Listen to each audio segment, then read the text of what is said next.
আজ আপনাকে আমি একটা কাহিনী শোনাবো। রাধার সখী ললিতা একদিন প্রসাধন করছিল। ও দর্পণে নিজেকে দেখল, আর তখন ওর প্রসাধন ওর ভালো লাগলো না। ও বারংবার নিজের প্রসাধন বদলাতে থাকলো আর দর্পণের দিকে তাকালো। কখনো ফুল বদলালো, কখনো বস্ত্র বদলালো, কখনো আভূষণ বদলালো, কিন্তু কিছুতেই নিজের প্রসাধন ওর ভালো লাগলো না। ওর মনে হতে লাগলো যেন ওর রূপ ওকে ত্যাগ করেছে। ও এই কথা রাধাকে বলল। রাধা ওই দর্পণের দিকে তাকালো, একটা বস্ত্র নিল আর সেই দর্পণকে স্বচ্ছ করে তুলল। তারপর ললিতা ওই দর্পণের দিকে তাকালো, আর ও নিজের উদ্ভাসিত রূপ দেখতে পেল, নিজের সৌন্দর্য দেখতে পেল। তাৎপর্য মালিন্য দর্পণে ছিল, তার রূপে নয়। ঠিক সেইভাবেই এই দর্পণের মতোই হলো আমাদের মন। যদি এতে মালিন্য থাকে তাহলে এই সংসারের সবকিছুই মলিন বলে মনে হবে। আপনি যদি এই সংসারের সৌন্দর্য দেখতে চান, এই সংসারে শুভ কি সেটা জানতে চান, তাহলে নিজের মনকে স্বচ্ছ করে তুলুন। আসুন আমার সাথে ভালোবেসে বলুন, রাধা রাধা। এটা কোনো এক সময়ের ঘটনা। মাটির নিচে ছিল জল, আর মাটির ওপর ছিল একটা বৃক্ষ, আর সেই বৃক্ষে ছিল একটা পাতা যা আকাশকে স্পর্শ করত। যখনই কোনো ব্যক্তি আসতেন, সেই পাতাকে দেখে তার প্রশংসা করতেন।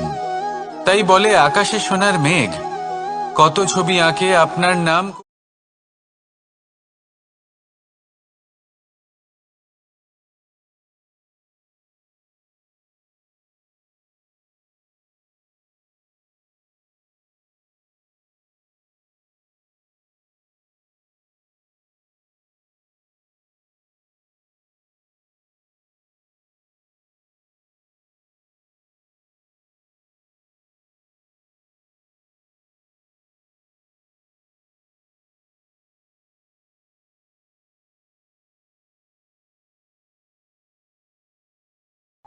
আর কিছুদিন পরে সেই বৃক্ষ সেই জল শোষণ করা বন্ধ করে দিল, এবং সর্বপ্রথম মৃত্যু হলো সেই পাতার।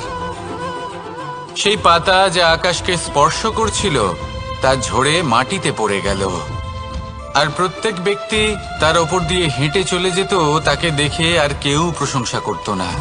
সেই জন্য জীবনে কখনো অহংকার করবেন না।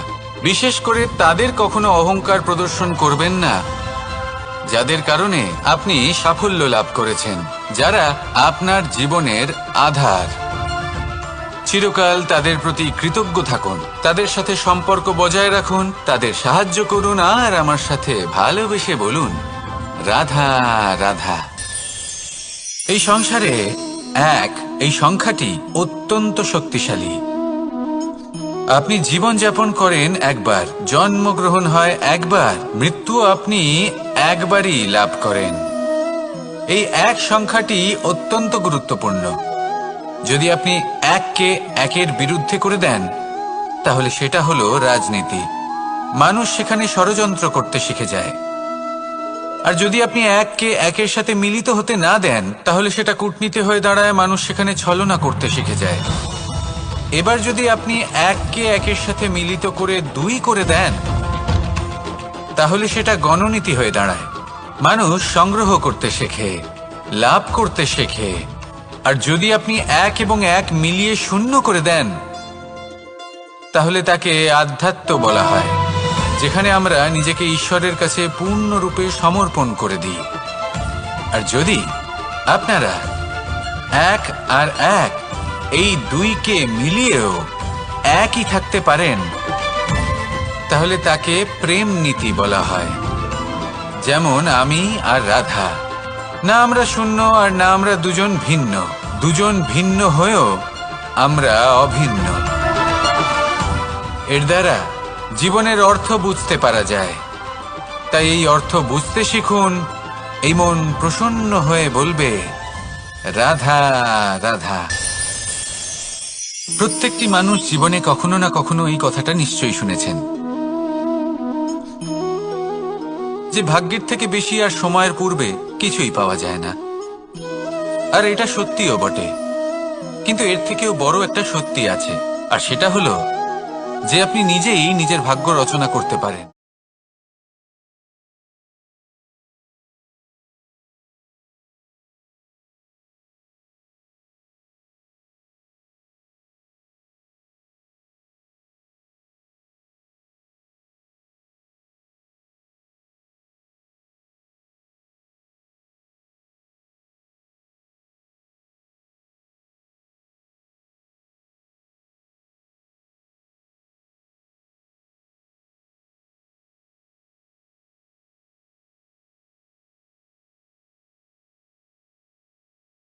তাহলে মহাভারতের সেই যুদ্ধে জয়লাভ করে সমস্ত ভূমণ্ডলের স্বামী কি করে হয়ে উঠতেন?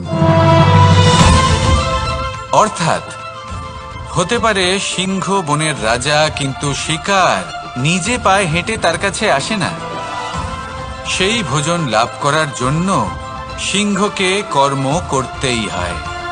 তাহলে আপনার ভাগ্যে যেটা আছে সেটা আসবে, কিন্তু কর্মের জোরে আসবে। তাই কর্ম করতে থাকুন আর আমার সাথে ভালোবেসে বলুন, রাধা রাধা। মানুষ যখনই কোনো কাজ করেন তখন ওনার মনে একটা প্রশ্ন অবশ্যই আসে যে এই কাজের পরে লোকে নিন্দা করবে নাকি প্রশংসা করবে। এই বিষয়ে ভাবতে ভাবতে ওনারা এটা বুঝতে ভুলে যান যে নিন্দা এবং প্রশংসার বিষয় ভেবে ওনারা নিজেদের একাগ্রতা এবং সমর্পণ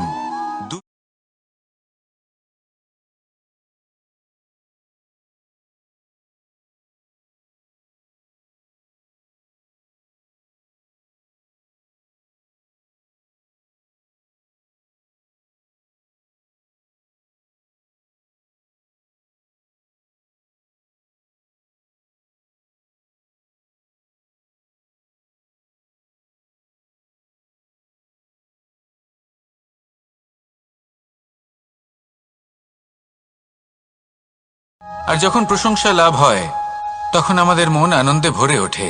এই দুটোই অত্যন্ত প্রয়োজনীয়। সেই জন্য নিন্দা এবং প্রশংসার এই খেলায় জীবনের অঙ্কটা বদলে ফেলবেন না, সেটা অনুচিত হবে। কারণ জীবন না শুধু নিন্দার বিষয় আর না শুধু প্রশংসার, জীবন হলো আত্মিক সুখের বিষয়। যখন আপনি কোনো শ্রেষ্ঠ কাজ করেন আপনার মন আপনাকে বলে দেবে যে আজ আপনি কোনো শুভ কাজ করেছেন। সেটাই হলো আত্মিক সুখ, এটাই হলো জীবন। তাই নিন্দার মাধ্যমে যে দুঃখ জীবনে আসে বা ফেলে আসা অতীতের জন্য আপনার জীবনে যে দুঃখ আসে সেগুলো ভাবা বন্ধ করে দিন আর কর্ম করুন এই বর্তমানের জন্য, আগামী ভবিষ্যতের জন্য। আসুন আমার সাথে ভালোবেসে বলুন, রাধা রাধা। দেখুন,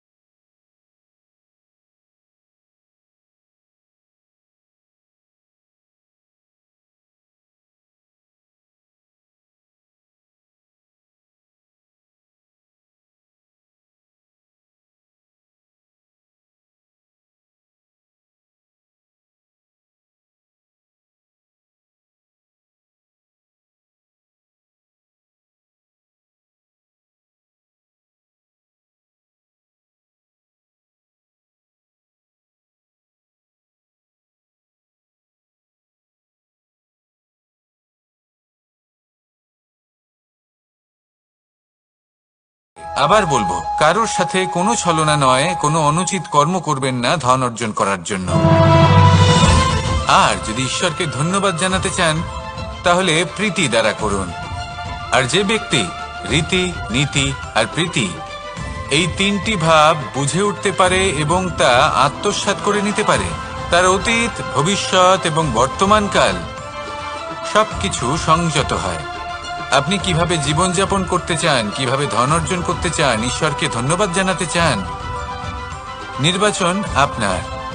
আসুন আমার সাথে ভালোবেসে বলুন, রাধা রাধা।